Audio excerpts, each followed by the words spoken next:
একজন বন্ধু যদি এক বান্ধবীর সঙ্গে নোংরামি করে তার নিরাপত্তা কি করে দেবে? কলেজের ভিতরে কি পুলিশ থাকবে? কলেজের ভিতর নিরাপত্তা তো তার সহকর্মীরা দেবে। সেখানে সহকর্মীরাই নোংরামি করছে। কলকাতার ল কলেজের ছাত্রী লালসার শিকার হওয়ার এই ঘটনা নিয়ে বিস্ফোরক মন্তব্য করলেন সাংসদ কল্যাণ ব্যানার্জি। বলছেন, বন্ধু যদি তার বান্ধবীর সঙ্গে নোংরামি করে তার নিরাপত্তা কি করে দেবে? আরজিকর কাণ্ডের পুনরাবৃত্তি। দক্ষিণ কলকাতার নামী আইন কলেজে এবারে বাংলার এক মেয়ের সঙ্গে চূড়ান্ত নোংরামির ঘটনা ঘটল। আর এই ঘটনায় নাম জড়িয়েছে মনোজিৎ মিশ্র, জায়েব আহমেদ এবং প্রমিত মুখার্জির। আর এর মধ্যে অভিযুক্ত মনোজিৎ মিশ্র তৃণমূল ছাত্র পরিষদের নেতা। বিচারক মঙ্গলবার পর্যন্ত অভিযুক্তদের পুলিশি হেফাজতের নির্দেশ দিয়েছেন।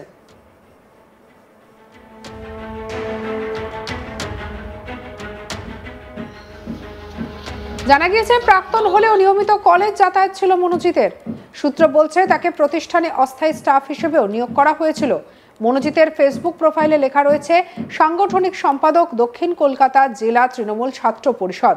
কলেজের টিএমসিপি ইউনিটের প্রাক্তন প্রেসিডেন্ট পদেরও উল্লেখ রয়েছে।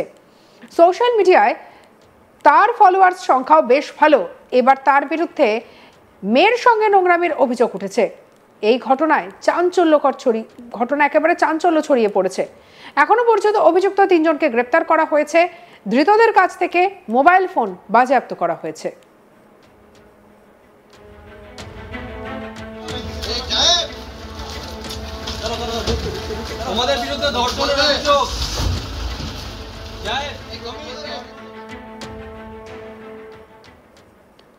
শুক্রবার হুগলির শ্রীরামপুরের তৃণমূল সাংসদ কল্যাণ ব্যানার্জি এ প্রসঙ্গে বলেন, কি হয়েছে আমি জানি না।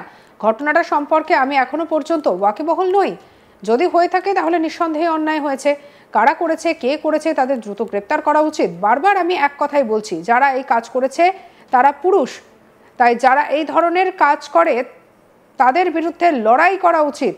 রাত জাগো, দিন জাগো, সব জায়গায় একই অবস্থা। পুরুষের মানসিকতা যতক্ষণ না ঠিক হবে ততক্ষণ পর্যন্ত এইসব ঘটবে। নিরাপত্তা সবই আছে। একজন বন্ধু যদি এক বান্ধবীর সঙ্গে নোংরামি করে তার নিরাপত্তা কি করে দেবে? কলেজের ভিতরে কি পুলিশ থাকবে? নিরাপত্তা কে দেবে? নিরাপত্তা তো তার সহকর্মীরা দেবে। সেখানে সহকর্মীরাই নোংরামি করছে। কি বলেছেন কল্যাণ, শুনবো। কি হয়েছে আমি তো জানি না। আমি তো জানি না।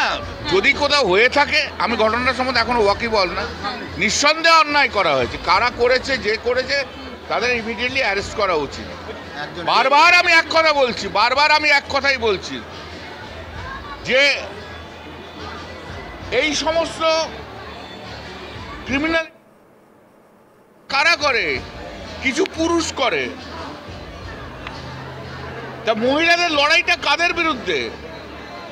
যারা এই পারভার্টেড টাইপের পুরুষ, তাদের বিরুদ্ধে লড়াই করা উচিত। রাত জাগো, দিন জাগো, নিরাপত্তার কি আছে? সব জায়গায় তো একই অবস্থা। পুরুষের মানসিকতা যদি যতক্ষণ না ঠিক হবে ততক্ষণ পর্যন্ত এগুলো ঘটবে। আপনার পলিটিক্যাল এজেন্ডা আছে, আপনি নিয়ে মাইক নিয়ে এসছেন আমরা মিডিয়া থেকে। নিরাপত্তা সবই রয়েছে, কিন্তু একজন বন্ধু যদি এখানে নিরাপত্তা কি করে দেবে বলুন তো আমাকে? কলেজের ভেতরে যদি করে, সেখানে পুলিশ থাকবে কলেজে? আরে ভাই, শিক্ষা প্রতিষ্ঠানে কি পুলিশ থাকবে? আপনি বলুন না।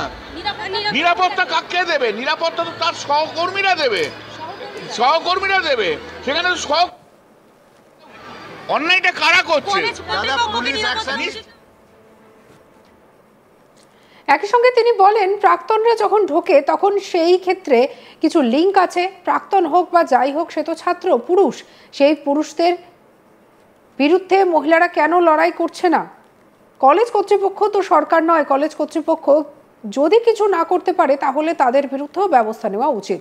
প্রতিটি প্রতিষ্ঠানে পুলিশ দেওয়া যায় না। মানসিকতার পরিবর্তন না হওয়া পর্যন্ত কিছুই হবে না। কি বলছেন আর শুনবো। কলেজ কর্তৃপক্ষ সবাইকারই দেওয়া উচিত, কিন্তু আগের দোষটা কার? আগের দোষটা তো তার সব। ভাই, আপনি আমাকে বলতে দেবেন না? আপনি আপনার মতো প্রশ্ন করবেন। আপনাকে এজেন্ডা করে দিয়েছে, আপনি পলিটিক্যাল কোশ্চেনের দিকে যাচ্ছেন। না, যেটা হচ্ছে আমিও তো সেটা বলছি। কে করেছে? সহপাঠীরা করেছে। হ্যাঁ, প্রাক্তনরা ঢুকলো কি করে? তাদের সঙ্গে নিঃসন্দেহে প্রাক্তনরা যখন ঢোকে তখন তো সেই নিঃসন্দেহে কিছু লিঙ্ক আছে। প্রাক্তনও আর যাই হোক, সে তো ছাত্র, সে তো পুরুষ। সেই পুরুষদের বিরুদ্ধে কেন মহিলারা লড়ছে না? কলেজ কর্তৃপক্ষ কলেজ কর্তৃপক্ষ তো আর সরকার নয়। কলেজ কর্তৃপক্ষ যদি ব্যবস্থা না করতে হয়, কলেজ কর্তৃপক্ষের বিরুদ্ধে পদক্ষেপ নেওয়া উচিত। আর পদক্ষেপ নেওয়া উচিত। আরে সরকারি বলতে সব জায়গায় কি পুলিশ দাঁড়িয়ে থাকবে? আপনারা বলছেন যে প্রতিটা ইনস্টিটিউশনে পুলিশ দাঁড়িয়ে থাকবে, এটা তো হয় না। এটা তো হয় না। এটা কি হয় বলুন? এটা তো হয় না। তাহলে যারা ঘুরছে, যাদের সঙ্গে ঘুরছে, তাদেরও ঠিক করা উচিত কাদের সঙ্গে ঘুরছে, কাদের সঙ্গে ঘুরছে না। পুলিশ অ্যাকশন নিয়েছে, পুলিশ অ্যাকশন নিতে পারে এবং শাস্তিও হচ্ছে। আরজি করের মতো ঘটনা শাস্তি হলো, তারপরেও এই ধরনের ঘটনাগুলো কমছে না। এটা তো মানসিকতার পরিবর্তন যতক্ষণ না হবে ততক্ষণ হবে না। এটাকে কোনো আইন চাপা দিয়ে, আইন দিয়ে, পুলিশ দিয়ে এ করে হবে না।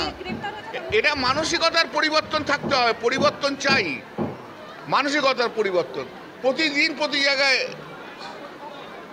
আজকে যদি স্টুডেন্টরা যদি তাদের সহপাঠী নিকে মানে খবর তো কিছু নেই, এটা তো প্যাথেটিক।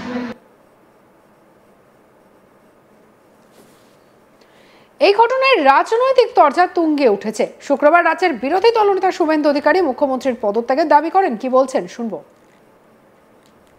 বেপরোয়া হয়েছে, এর জন্য পুলিশ দায়ী। মনোজ বার্মা, বিনীত গোয়েল, রাজীব কুমার দেখুন কি করছে গিয়ে ওখানে। কলকাতা পুলিশকে তো পুরো নিয়ে চলে গেছে।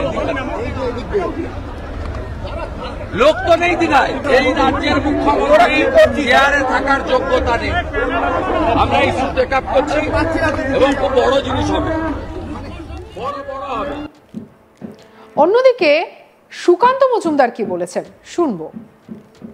যে রাজ্যের মুখ্যমন্ত্রী, ছোট ঘটনা, ওদের মধ্যে সম্পর্ক ছিল, কোনো মহিলা যৌনকর্মী এবং তার খদ্দেরদের মধ্যে গন্ডগোল, এই মনোভাব নিয়ে যে শাসক রাজ্য চালায় তার রাজ্যে ঘটনায় ঘটবে।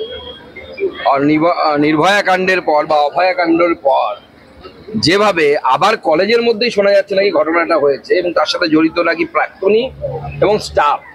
আমরা খোঁজ নিয়ে দেখুন, যাদের নাম এসেছে তারা নিঘাত তৃণমূল কংগ্রেসের সাথে কোনো না কোনো ভাবে সংযুক্ত হবে এবং তারা শিক্ষা কেন্দ্রগুলোকে এইভাবে নষ্ট করছে। শিক্ষা কেন্দ্রে মেয়েদের সুরক্ষা নেই।